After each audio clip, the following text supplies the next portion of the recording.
Hello friends, welcome to Excel King. आज की video में हम डेट फंक्शन पार्ट 3 स्टार्ट कर रहे हैं। अगर आपने हमारा पार्ट 1 या पार्ट 2 नहीं देखा है तो हमारी वीडियो लिस्ट या प्लेलिस्ट में जाके डेट फंक्शन की देख सकते हैं।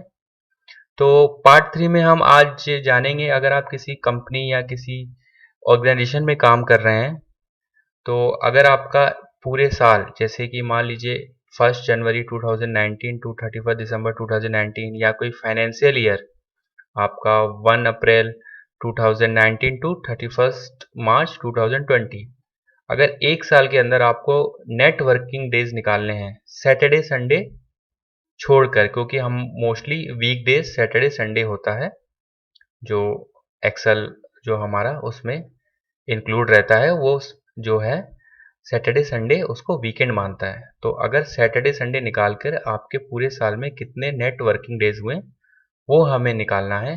तो हमें नेटवर्क डेज के फॉर्मूले से या फंक्शन से निकालेंगे। और अगर आप सैटरडे संडे के अलावा अगर आप हॉलीडेज, अगर आपके पास एक लिस्ट है, जैसे कि हमारे कंपनी में फॉर एग्जांपल मैंने साल में 2 डेज ले लिए हैं, 15 अगस्त 2019 और 2 अक्टूबर 2019। आपके 2 हॉलीडेज हैं, ये आपको पता होगा, ये इंडिपेंडेंस डे है और ये महात्मा गांधी जयंती है। तो ये 2 हॉलीडेज हैं।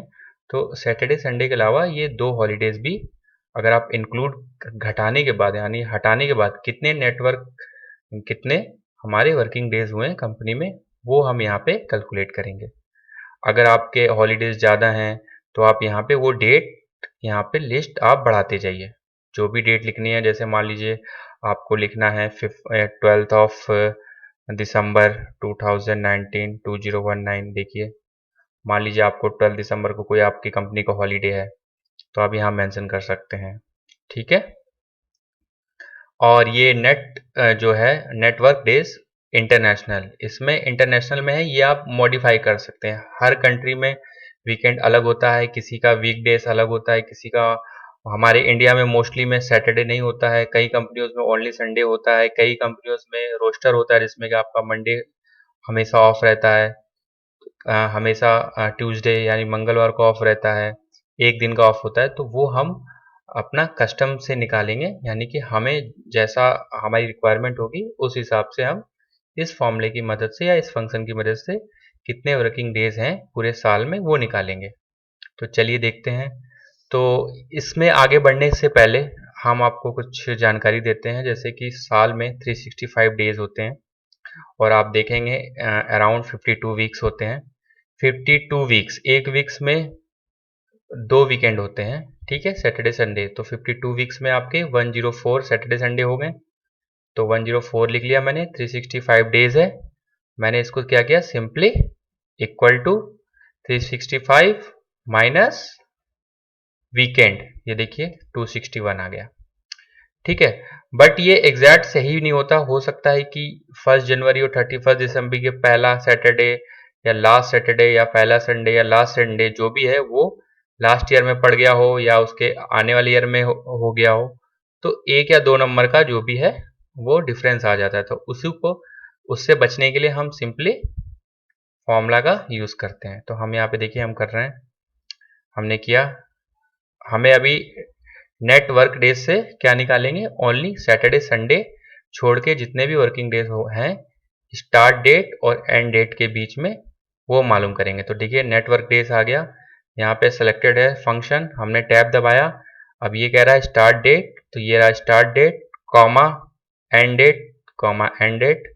अब हॉलीडेज का ये ऑप्शनल है, वो मैं आगे बताऊंगा नेक्स्ट वाले में। तो हमने सिंपली इंटर कर दिया, देखिए कितने आ गए, इसको मैं बैक कर देता हूँ, 261 आ गया। तो बाय डिफॉल्ट इस बार आपका 261 आ रहा है। ठीक है। मान लीजिए अब आपको इंक्लूडिंग हॉलीडेज निकालना है। ठीक है। मान लीजिए आप सैटरडे संडे के अलावा आप अपनी जो हॉलीडेज पढ़ रही हैं 15 अगस्त की और 2 अक्टूबर की, और एक मैंने ऐसे मैनुअली लिख लिया। अगर आपके पास कंपनी में और भी छुट्टियां हैं, हॉलीडेज हैं, तो आप यहाँ पे डेट वो मेंशन कर दीजिए। ठीक है। तो उसके बाद आपके कितने वर्किंग डेज होते हैं वो निकालना है, तो वो हम इस फॉर्मूले से निकालेंगे। यही फॉर्मूला यूज करके हॉलीडे ऑप्शन को चूज करके देखिए कैसे निकालते हैं हम इसे। तो हम सिंपली फॉर्मूला लगाएंगे नेटवर्क डेज टैब दबाएंगे, फॉर्मूला अप्लाई हो गया। स्टार्ट डेट, एंड डेट, ठीक है। अब हॉलीडेज, कॉमा लगा के जो भी हॉलीडेज है, हॉलीडेज क्या है, ये 3 डेट है, हमें तीनों पे ऐसे सिंपली क्लिक कर लेंगे और इंटर दबा देंगे। देखिए तो कितना आया, 258 आ गया। मान लीजिए, अब मैं आपको एक एग्जांपल के तौर पे बता रहा हूँ। जैसे मान लीजिए मैंने यहाँ कैलेंडर खोल लिया, ठीक है, मैं गया यहाँ पे 2019 में चला गया, ठीक है, और मैं दिसंबर में चला गया। दिसंबर में मैंने देखा कि 1 दिसंबर को संडे हो रहा है, ठीक है। मान लेते हैं कि 1 दिसंबर 2019 यानी 2019 को हमारी कंपनी का हॉलीडे था। बट आपको पता है कि 1 दिसंबर को संडे भी पड़ रहा है, तो एक्सेल क्या वो दोनों माइनस करेगा? नहीं, वो एक ही बार माइनस करेगा। या तो सैटरडे संडे में काउंट कर ले, या तो हॉलीडेज में काउंट कर ले। तो एक्सेल जो है, इसीलिए हम एक्सेल में फॉर्मूले के यूज करते हैं, वो एक ही बार काउंट करेगा। देखिए हम इसको लगा के दिखाते हैं आपको। नेटवर्क डेज, टैब दबाया, फॉर्मूला अप्लाई हो गया। Start date, comma, end date, comma, उसके बाद हॉलीडेज। हॉलीडेज की जितनी भी लिस्ट है सारी डेट सेलेक्ट कर लीजिए, इंटर प्रेस कर दीजिए। देखिए 258। अगर आप देख रहे हैं सैटरडे संडे छोड़कर 261 डेज हो रहे थे, गैप कितने का है, आप सिंपली माइनस करिए इसमें। 261 माइनस 258 कितना आ रहा है, 3, जबकि हॉलीडेज कितने हैं आपके, 4 हैं।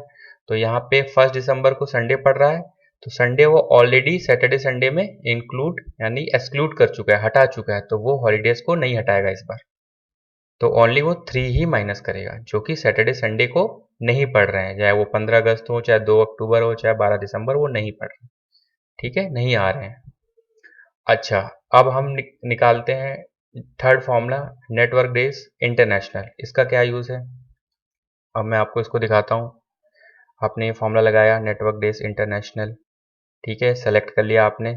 आप जो कर्सर है ऊपर नीचे ले जाके, एरो ऊपर नीचे ले जाके कीबोर्ड से माउस की मदद से जैसे आपको लगे सूटेबल वैसे सेलेक्ट कर लीजिए, टैब प्रेस कर दीजिए, फॉर्मूला लग गया है, ठीक है। फंक्शन अप्लाई हो गया। स्टार्ट डेट जो भी है, एंड डेट भी जो भी है आपका सेलेक्ट कर लीजिए। अब आपको इसमें वीकेंड, अब कॉमा, जैसे ही आपने कॉमा डाला, देखिए यहाँ पे एक फंक्शन है वीकेंड, उसके बाद हॉलीडे है। तो वीकेंड, मान लीजिए आपका वीकेंड फॉर एग्जांपल आपके 7 डेज होते हैं, आपका सैटरडे संडे पड़ रहा है, जो कि डिफॉल्ट नेटवर्क डेज में आता था। मान लीजिए सैटरडे संडे ना होके संडे मंडे पड़ता है आपका, आपको संडे मंडे छुट्टी मिलती है, मंडे ट्यूसडे मिलती है, ट्यूसडे वेडनेसडे मिलती है, वेडनेसडे थर्सडे मिलती है, या फिर हमारे इंडिया में मोस्टली लोगों की संडे को ही छुट्टी होती है, सैटरडे वर्किंग होता है। तो मान लीजिए हमें संडे सेलेक्ट करना है ना, तो उसके लिए देखिए नंबर 11 लिखा हुआ है यहाँ पे, तो हमें सिंपली क्या करना है, यहाँ पे 11 प्रेस कर देना है। 11 का मतलब है कि ओनली संडे को वो वीकेंड लेगा, सैटरडे को वो वर्किंग डेज में इंक्लूड करेगा, यानी सैटरडे को वर्किंग डे मानेगा और संडे को, तो हमने 11 प्रेस किया। 11 का मतलब ये है यहाँ पे ओनली संडे को वो क्या करेगा, वीकेंड मानेगा और सैटरडे को वर्किंग डे मानेगा, ठीक है। उसके बाद अगर आप हॉलीडेज भी आप उसे इंक्लूड करना चाहते हैं, यानी कि उसे हटाना चाहते हैं वर्किंग डेज से, तो भी हटा सकते हैं, नहीं चाहते हैं तो ऑप्शनल है। मैं इस केस में हटा लेता हूँ, ठीक है। हमारे पास कंपनी में, हमारी कंपनी ऑर्गेनाइजेशन में 4 छुट्टी हैं, 4 हॉलीडेज हैं इंक्लूडिंग वीकेंड। वीकेंड हमने यहाँ पे क्या लिया, 11 लिया, यानी कि ओनली संडे, हमारा सैटरडे वर्किंग है। उसके बाद हमने जितनी हॉलीडेज हैं वो सेलेक्ट कर ली और हमने सिंपली ब्रैकेट बंद करके इंटर प्रेस कर लिया। देखिए 3110 डेज आ रहा है, ठीक है। अगर आप देखें तो अगर 52 वीक्स हैं, तो हमारे ओनली अगर संडे को छुट्टी होती है ओनली कंपनी में, तो कितने हो गए हमारे, 52 छुट्टी हो गई। हम इसको सिंपली माइनस कर लेते हैं। देखिए कितना आया, 313 आ गया। 3 हमारे, जबकि हॉलीडेज कितने थे, हॉलीडेज भी माइनस किया था हमने। अगर हम इसमें 4 माइनस करेंगे तो 309 आएगा ना। बट क्या हमने आपको अभी वीडियो में देखा 1 दिसंबर 2009 को संडे पड़ रहा है, तो ओनली उसने 3 माइनस किया। 3 माइनस करने के बाद कितना आया, 310। तो हम नेटवर्क डेज के 3 फंक्शन होते हैं हमारे पास, जिससे कि हम स्टार्ट डेट और एंड डेट, अगर कोई भी ईयर का स्टार्ट डेट और एंड डेट हमारे पास है, या कोई भी फाइनेंशियल ईयर है, या कोई भी 2 डेट के बीच में हमें कितना हमारा वर्किंग डेज है, इंक्लूडिंग या एक्सक्लूडिंग वीक डेज, अगर आपका सैटरडे संडे है, आप अपने हॉलीडेज घटाना चाहते हैं, या आपका जो भी ऑफ है वो आप छोड़कर अपने वर्किंग डेज काउंट करना चाहते हैं, तो आप इन 3 फॉर्मूलों की मदद से या 3 फंक्शन की मदद से, जो कि डेट फंक्शंस के हैं, आप उसे यूज़ कर सकते हो। तो ये डेट फंक्शन का पार्ट 3 है। पार्ट 1 और पार्ट 2 ऑलरेडी रिलीज हो चुका है, आप हमारे वीडियो सेक्शन में जाके देख सकते हैं। डेट फंक्शन का एक अलग प्लेलिस्ट भी है, वहाँ भी आप जाके देख सकते हैं। डेट फंक्शन पार्ट 4 बहुत जल्द रिलीज होने वाला है, आप उसको अगर आप देखना चाहते हैं तो आप हमारे चैनल को सब्सक्राइब कर लीजिए और शेयर कर दीजिए, और जल्द ही आपको पार्ट 4 रिलीज किया जाएगा। तब तक के लिए नमस्कार।